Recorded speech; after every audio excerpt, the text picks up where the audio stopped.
Hi అండి, అందరికీ నమస్కారం. బ్రహ్మముడి సీరియల్ ఈరోజు ప్రోమోలో ఏం జరిగిందో చూద్దాం.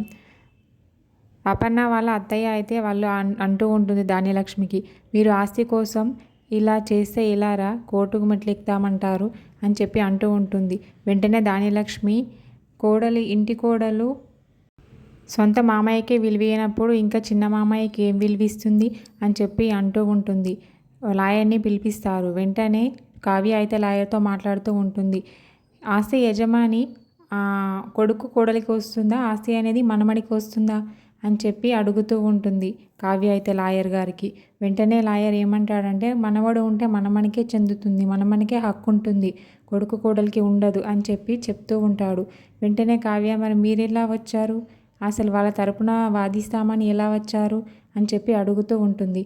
వెంటనే ధాన్యలక్ష్మి, నాకు నా భర్తకి వీలు కానప్పుడు, కుదరనప్పుడు మరి మా కొడుకునే పిలిపిస్తాను, కళ్యాణ్నే పిలిపించి అడిగిస్తాను అని అంటూ ఉంటుంది. వెంటనే కళ్యాణ్ అయితే అక్కడికి వచ్చి అమ్మ అని చెప్పి గట్టిగా అరుస్తూ ఉంటాడు. రాజ్ అయితే కళ్యాణ్ని చూస్తాడు. కావ్య కూడా కళ్యాణ్ని చూస్తుంది. మరి ఏం జరుగుతుంది అనేది, కోర్టులో కేసు వేస్తారా లేదా అనేది నెక్స్ట్ ఎపిసోడ్లో చూద్దాం. ఓకే, థ్యాంక్ యూ అండి. నా ఛానల్ని సబ్స్క్రైబ్ అండ్ లైక్ చేయండి.